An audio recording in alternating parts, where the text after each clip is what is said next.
എൻ്റെ പേര് ഗീതു. ഞാൻ തിരുവനന്തപുരം നെടുമങ്ങാട് എന്ന സ്ഥലത്ത് നിന്ന് വരുന്നു. ഞാൻ ആദ്യം പറയാൻ ആഗ്രഹിക്കുന്നത് ഞാൻ ഇവിടെ വരാനുണ്ടായ സാഹചര്യമാണ്. ആദ്യമായിട്ട് എൻ്റെ കല്യാണം കഴിഞ്ഞിട്ട് 9 വർഷമായി. പല ഫാമിലി പ്രശ്നങ്ങളാൽ ഞങ്ങൾ സെപ്പറേറ്റാണ് പലപ്പോഴും താമസിച്ചിരുന്നത്. അപ്പം താമസിക്കുമ്പം 1 വർഷം 1.5 വർഷമൊക്കെ ഞങ്ങൾ സെപ്പറേറ്റ് താമസിക്കുമായിരുന്നു. അങ്ങനെ ഇരിക്കെ രണ്ടാമത്തെ കുഞ്ഞിനെ പ്രഗ്നൻ്റായി 3-ാം മാസം ഞങ്ങൾ സെപ്പറേറ്റായി താമസിച്ചതാണ്. പിന്നെ ഞങ്ങൾ കോടതികളിലേ കണ്ടിട്ടുള്ളൂ. അങ്ങനെ കുഞ്ഞിനെ ഡെലിവറി അപ്പോൾ ഞാനത് പ്രാർത്ഥിച്ചു, മാതാവേ എനിക്കൊരു ആൺകുഞ്ഞിനെ തരണം എന്ന് ഞാൻ പ്രാർത്ഥിച്ചു. മാതാവ് എനിക്കൊരു ആൺകുഞ്ഞിനെ തന്നു. ഈ സമയത്ത് ഞാൻ കൃപാസനത്തിനെ കുറിച്ച് കേട്ട് തുടങ്ങുന്നതേ ഉണ്ടായിരുന്നുള്ളൂ. ചാനൽ വഴിയും പത്രമൊക്കെ എനിക്ക് കിട്ടി തുടങ്ങിയിട്ടുണ്ടായിരുന്നുള്ളൂ. കുഞ്ഞിനെ ഡെലിവറിയായി 3-ാം മാസം എൻ്റെ കയ്യിൽ ഡിവോഴ്സ് നോട്ടീസ് കിട്ടി.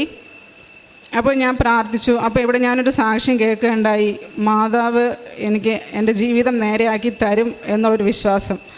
അപ്പോൾ ഞാൻ മാതാവിനോട് പറഞ്ഞു, മാതാവേ ഞാനിവിടെ വരും. ഞാൻ ഇതുവരെ മാതാവിനെ നേരിട്ട് കണ്ടിട്ടില്ല.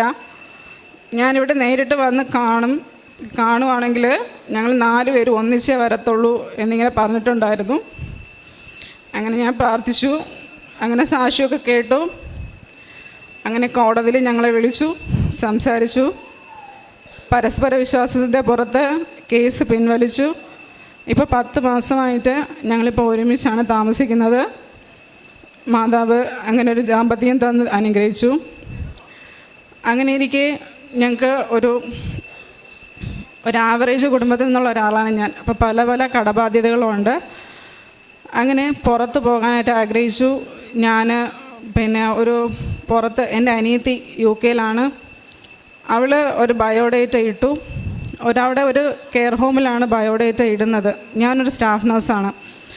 അപ്പോൾ ബയോഡേറ്റ ഇട്ടു. അവിടെ നിന്ന് ഇൻ്റർവ്യൂവിന് വിളിച്ചു, സംസാരിച്ചു. അപ്പോൾ അവർ പറഞ്ഞു ലാംഗ്വേജ് കുറവാണ്, അതുമല്ല IELTS എഴുതിയിട്ടുണ്ടെങ്കിലും സ്കോർ കുറവാണ്, അങ്ങനെ നമുക്ക് നോക്കാം എന്നിങ്ങനെ പറഞ്ഞ് അവർ വെച്ചു. 80% അത് കിട്ടും എന്നവർ ഉറപ്പ് പറഞ്ഞിട്ടും ലാസ്റ്റത്തെ നിമിഷത്തിൽ അവർ പറഞ്ഞു റിജക്ഷനാണ്. അവർ ഓഫീസിൽ നിന്ന് അവർക്ക് റിജക്ഷൻ വന്നു, ഇനി ഒന്നും ചെയ്യാൻ പറ്റത്തില്ല എന്നും. അങ്ങനെ വിഷമിച്ചിരുന്ന സാഹചര്യത്തിൽ പപ്പ എന്നടുത്ത് പറഞ്ഞു, കൃപാസനത്തിൽ പോയല്ലോ, ഒരിക്കൽ കൂടെ പോയി പ്രാർത്ഥിക്കുക, മാതാവിൻ്റെ അടുത്ത് ഒരു ഉടമ്പടി എടുക്കുക, മാതാവ് ഉറപ്പായിട്ട് ഇത് നടത്തിത്തരും. അങ്ങനെ മാർച്ച് മാസം 7-ാം തീയതി ഞാനിവിടെ വന്ന് ഉടമ്പടി എടുത്തു.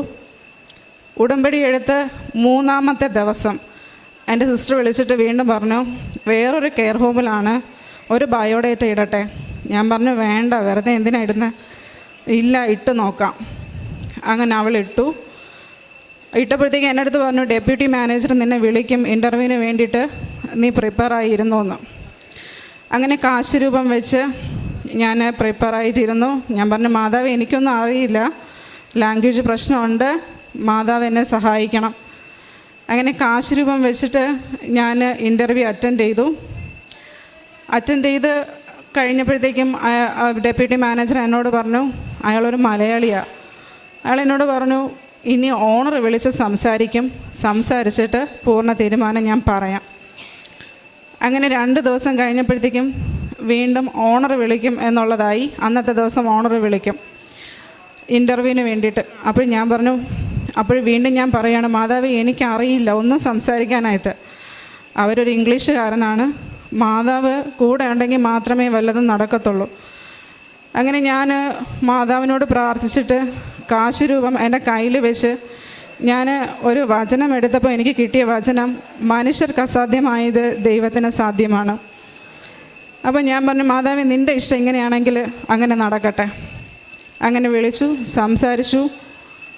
അത് കഴിഞ്ഞപ്പോഴത്തേക്കും അയാൾ എന്നോട് പറഞ്ഞു, ഇനി മാനേജർ വിളിക്കും, മാനേജറിൻ്റെ ഒരു ഇൻ്റർവ്യൂ കൂടി നീ അറ്റൻഡ് ചെയ്യണം എന്നിങ്ങനെ പറഞ്ഞു. ശരി, അതും മാതാവിൻ്റെ കാശ് രൂപം വെച്ച് ഞാൻ ഇൻ്റർവ്യൂ അറ്റൻഡ് ചെയ്തിട്ട് ഇതിൻ്റെ റിസൾട്ട് ഞാൻ പിന്നീട് പറയാം എന്നാണ് ഡെപ്യൂട്ടി മാനേജർ പറഞ്ഞത്. അങ്ങനെ ഞങ്ങൾ ഒരു ട്രിപ്പ് പോകാനായിട്ട് പ്ലാൻ ചെയ്തു വെക്കേഷൻ സമയത്ത്. മെയ് മാസം 9-ാം തീയതി 8-ാം തീയതി വൈകുന്നേരം വിളിച്ചിട്ട് അവരെന്നോട് പറഞ്ഞു, ഇതും റിജക്ഷനാണ്, വേറെ നോക്കിക്കോ, ഇനി കിട്ടത്തില്ല. അങ്ങനെ 9-ാം തീയതി രാവിലെ ഞങ്ങൾ ഇവിടെ വന്ന് മാതാവിനെ കണ്ടിട്ടാണ് പോകുന്നത്, പ്രാർത്ഥിച്ച്. ആ സമയത്ത് ഞാൻ ഉടമ്പടിയിലിരിക്കുന്ന സമയം മാതാവിനോട് പ്രാർത്ഥിച്ചു, മാതാവേ, നിനക്കിഷ്ടമുണ്ടെങ്കിൽ മാത്രം ഇത് തന്നാൽ മതി. ഇവിടെ നിന്ന് ഞങ്ങൾ ഊട്ടിയിലേക്കാണ് വെക്കേഷൻ ട്രിപ്പ് പ്ലാൻ ചെയ്തത്. ഞങ്ങൾ ഇവിടെ നിന്ന് മാതാവിനെ കണ്ട് പ്രാർത്ഥിച്ച് ഇവിടെ നിന്ന് ഊട്ടിയിലെത്തും മുന്നേ അവിടെ നിന്ന് എനിക്ക് കോള് വന്നു, ഇൻ്റർവ്യൂവിന് സെലക്റ്റായി. അവർ ലാംഗ്വേജ് കുറവാണെങ്കിലും നഴ്സിംഗ് ബാക്ക്ഗ്രൗണ്ട് ഉള്ളത് കൊണ്ട് നിന്നെ സെലക്ട് ചെയ്തു എന്ന്. അങ്ങനെ അതിൻ്റെ പ്രോസസ്സിങ് എല്ലാം കഴിഞ്ഞു, വിസ വന്നു. മറ്റന്നാൾ, അതായത് 27-ാം തീയതി മോർണിംഗ് ഫ്ലൈറ്റിന് ഞാൻ പോവുകയാണ്. പിന്നെ അടുത്ത മാതാവ് തന്ന ഒരു അനുഗ്രഹം, എൻ്റെ ഹസ്ബൻഡിൻ്റെ കൂട്ടുകാരന് 34 വയസ്സുണ്ട്. പല കല്യാണ ആലോചനകൾ വന്നിട്ടും എല്ലാം മുടങ്ങിപ്പോയിരുന്നു. അങ്ങനെ ഞാൻ മാതാവിനോട് പ്രാർത്ഥിച്ചു, ഉടമ്പടി എടുത്തു ആ ചേട്ടൻ്റെ കല്യാണം നടക്കാൻ വേണ്ടിയിട്ട്. അങ്ങനെ ഞാൻ ഉടമ്പടി എടുത്ത് 4-ാമത്തെ മാസം കല്യാണം ഉറപ്പിച്ചു. ജനുവരി 4-ന് അവരുടെ വിവാഹമാണ്.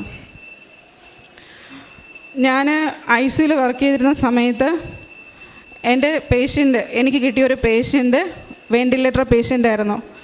പെട്ടെന്നിരുന്ന പേഷ്യൻ്റ് അറസ്റ്റ് അടിച്ച് വന്ന് വെൻറ്റിലേറ്ററിലായ നല്ല സാച്ചുറേഷൻ ഡ്രോപ്പ്, അതായത് ഓക്സിജൻ ലെവൽ ഒരുപാട് കുറവുള്ളൊരു പേഷ്യൻ്റായിരുന്നു. വെൻറ്റിലേറ്റർ കണക്ട് ചെയ്തിട്ട് പോലും പേഷ്യൻറ്റിന് 82% കൂടുതൽ ഓക്സിജൻ ലെവൽ കിട്ടിയിട്ടുണ്ടായിരുന്നില്ല. അങ്ങനെ ഞാൻ ഇവിടെ നിന്ന് മാതാവിൻ്റെ തൈലം എൻ്റെ കയ്യിലുണ്ടായിരുന്നു. ഞാൻ ഏത് സമയം പോയാലും അത് കൊണ്ട് നടക്കുക പതിവായിരുന്നു. അതിന് ഞാൻ ഈ തൈലം കൊണ്ട് ഈ പേഷ്യൻ്റെ നെറ്റിയിലും കാലിലൊക്കെ കുരിശ് വരച്ച് പ്രാർത്ഥിച്ചു, മാതാവേ, ഈ പേഷ്യന് പെട്ടെന്ന് റിക്കവറി കിട്ടണം, നിൻ്റെ കൈ തൊട്ട് ഈ പേഷ്യനെ സുഖപ്പെടുത്തണം. അങ്ങനെ അരമണിക്കൂർ കഴിഞ്ഞപ്പോഴത്തേക്കും 80 എന്നുള്ളത് 80, 82 എന്നുള്ളത് 86, 88 പിറ്റേന്ന് മോർണിംഗിൽ അത് 92, 94 ലെവലിലായി. അങ്ങനെ വെൻറ്റിലേറ്ററിൽ കൊടുക്കുന്ന ഓക്സിജൻ കോൺസെൻട്രേഷൻ കുറച്ചിട്ടും പേഷ്യൻ്റ് സാച്ചുറേഷൻ ഡ്രോപ്പ് ആവുന്നുണ്ടായിരുന്നില്ല. അങ്ങനെ വൈകുന്നേരം അന്ന് ഈവനിങ്ങിൽ തന്നെ പേഷ്യൻ്റ് കോൺഷ്യസ് ആയി വെൻറ്റിലേറ്റർ ഡിസ്കണക്ട് ചെയ്തു. പേഷ്യൻ്റ് സുഖം പ്രാപിച്ചു. ഒട്ടേറെ അനുഗ്രഹങ്ങൾ തന്ന മാതാവിന് ഒരുപാട് നന്ദി അർപ്പിക്കുന്നു.